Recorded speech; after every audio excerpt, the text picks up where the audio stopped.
আজকে আমার পরিচয়টা আপনাদের সামনে একটু স্পষ্ট করতে চাই। আমার বাবা তরিকুল ইসলাম, আমার মা নার্গিস বেগম, যারা পাকিস্তান আমলে ছাত্র জীবন থেকে একটি স্বাধীন বাংলাদেশের জন্য লড়াই করেছিলেন।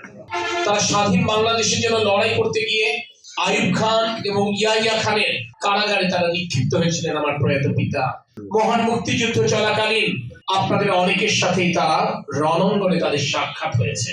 আমার মাও ঢাকা বিশ্ববিদ্যালয়ে মেধাবী ছাত্রী ছিলেন, তার ক্যারিয়ার বিসর্জন দিয়েছেন শুধুমাত্র একটি স্বাধীন বাংলাদেশের স্বপ্নে। অর্থাৎ আমার পরিবার মহান মুক্তিযুদ্ধে যাদের সক্রিয় অংশগ্রহণ রয়েছে, মুক্তিযুদ্ধের সংগঠনের পেছনে যারা সংগঠনের দায়িত্ব পালন করেছেন, সে দায়িত্ব তারা পালন করেছেন এবং তারা তাদের রাজনীতিতে মুক্তিযুদ্ধের চেতনা ধারণ করেছেন। মুক্তিযুদ্ধের চেতনা আমি যদি মোটা দাগে বুঝে থাকি, একটি গণতান্ত্রিক বাংলাদেশ, একটি সাম্যের বাংলাদেশ, মানবাধিকারের বাংলাদেশ, আইনের শাসনের বাংলাদেশ, যে বাংলাদেশে ধর্ম বিশ্বাসের ভিন্নতার কারণে কিংবা রাজনৈতিক দর্শনের ভিন্নতার কারণে কিংবা অর্থনৈতিক অবস্থার ভিন্নতার কারণে কাউকে বৈষম্যের শিকার হতে হবে না। তাই আমার পরিবার থেকে এই মুক্তিযুদ্ধের চেতনা আমাদের হৃদয়ে প্রথিত রয়েছে। পরবর্তীতে মাওলানা আব্দুল হামিদ খান ভাসানীর হাত ধরে আমার প্রয়াত পিতা যে রাজনৈতিক সংগঠনে সংযুক্ত হন, বাংলাদেশ জাতীয়তাবাদী দল বিএনপি, সেই দলের প্রতিষ্ঠাতা শহীদ রাষ্ট্রপতি জিয়াউর রহমান, যিনি আপনাদের সাথে রণাঙ্গনে সক্রিয় 9 মাস মুক্তিযুদ্ধ করেছেন। তিনি শুধু স্বাধীনতার মহান ঘোষণা দেননি, তিনি এই বাংলাদেশের খেটে খাওয়া শ্রমিক, যুবক, ছাত্র, সাধারণ জনতার সাথে সশস্ত্র বাহিনীর একজন কর্মকর্তা হিসেবে কাঁধে কাঁধ মিলিয়ে লড়াই করে বাংলাদেশের মাটির সতীত্ব রক্ষা করেছেন, লাল সবুজের পতাকা ছিনিয়ে এনেছেন।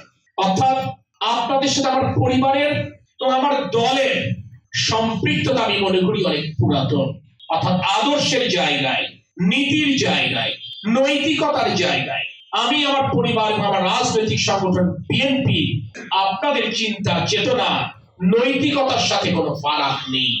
রাজনীতির দর্শন ভিন্ন হতে পারে, ধর্ম বিশ্বাস ভিন্ন হতে পারে, স্বাধীন বাংলাদেশে হয়তোবা আপনার আমার পথটি কিংবা আমাদের পূর্বপুরুষের পথটি কখনো কখনো ভিন্ন হয়েছে, কিন্তু মোটা দাগে এই বাংলাদেশের অখণ্ডতা এবং বাংলাদেশের সার্বভৌমত্ব রক্ষার পাহারাদার হিসেবে আপনাদের উত্তর প্রজন্মের অংশ হিসেবে আমি আমার এই ক্ষুদ্র জীবনে সারাটি মুহূর্ত আমি রাজপথে আমার জীবন উৎসর্গ করেছি। ছাত্র জীবনে আমি যথেষ্ট ভালো ছাত্র ছিলাম। হিরাদা ক্যাডেট কলেজে পড়াশোনা করেছি, ঢাকা বিশ্ববিদ্যালয়ে পড়াশোনা করেছি। আমার যে ফল ছিল, আমার বন্ধু বান্ধব তার থেকে অনেক সাধারণ ফল নিয়ে আজ দেশ বিদেশে অনেক উচ্চতর আসনে অধিষ্ঠিত। কিন্তু শুধুমাত্র দেশের প্রতি দায়বদ্ধতার জায়গা থেকে মানুষের জীবন মান উন্নয়নে একটি ভূমিকা রাখবার নিয়তে আমি রাজনীতিতে এসেছি। আমার সৌভাগ্য আপনাদের মতো আমার পিতৃতুল্য মুরব্বীবৃন্দ যারা দেশ স্বাধীন করেছেন তারা আজকে উপস্থিত হয়েছে, আমাকে কথা বলবার সুযোগ করে দিচ্ছেন, আপনারা আমার কথা শুনছেন। এটি আমার জন্য সবচাইতে বড় দোয়া এবং সবচাইতে বড় আশীর্বাদ। আমি আপনাদেরকে একটু কথা বলতে চাই।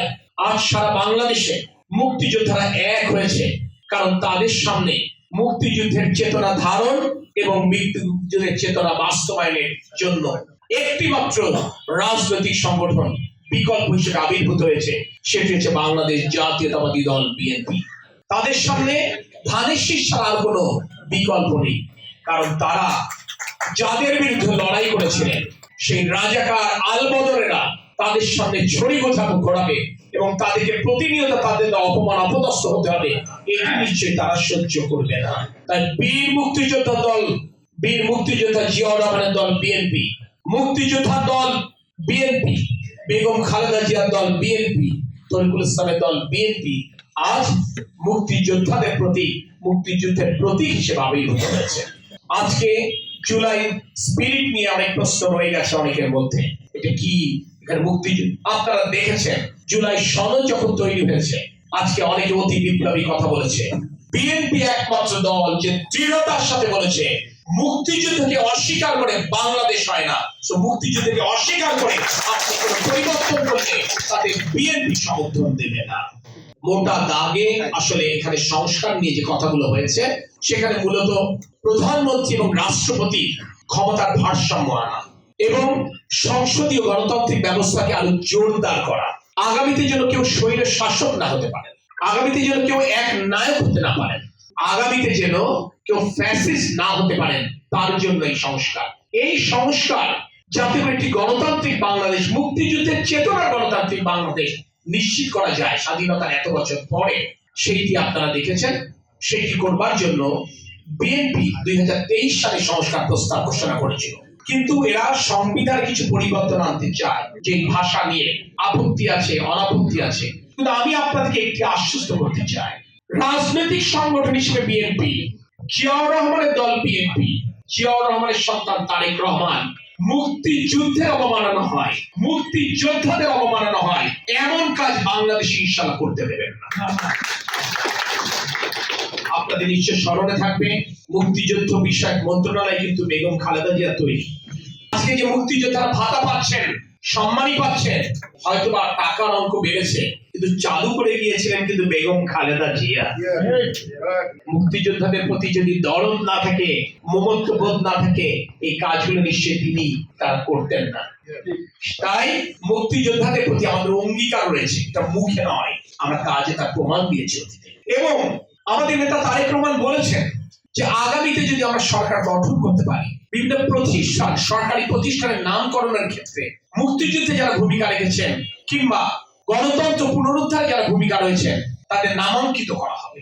আমি তাই আপনাকে আশ্বস্ত করতে চাই, আমি তো আপনাদেরই সন্তান। তরিকুল ইসলামের সন্তান মানে আপনাদের সন্তান না?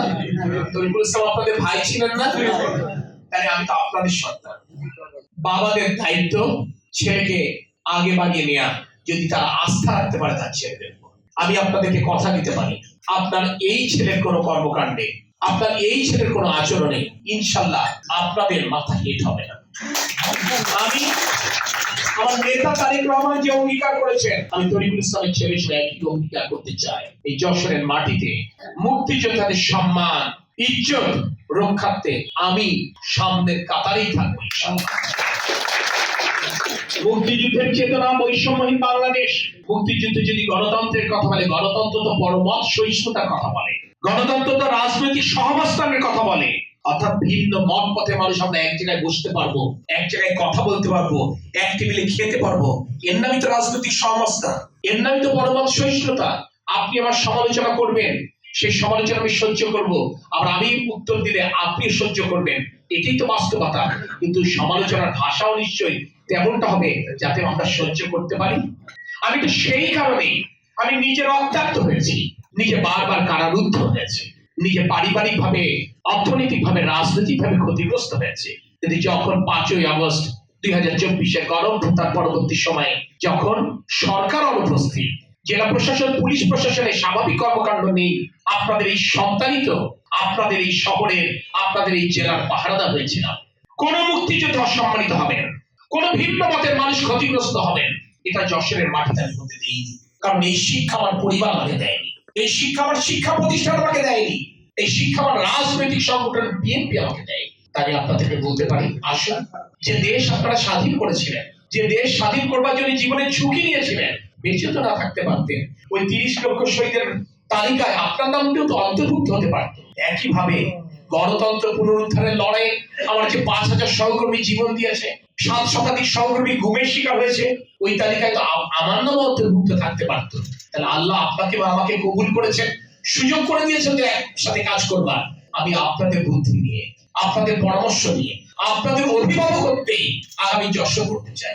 আপনারা আমার জন্য দোয়া করবেন, আপনারা আমাদেরকে আশীর্বাদ করবেন, এবং আপনারা আমার জন্য ধানের শীষের একটি একটি করে ভোট কুড়িয়ে এসে ব্যালট বাক্সে দেবেন, এই আশাবাদ ব্যক্ত করে আমি আমার কথা শেষ করছি। আল্লাহ হাফেজ। বাংলাদেশ জিন্দাবাদ।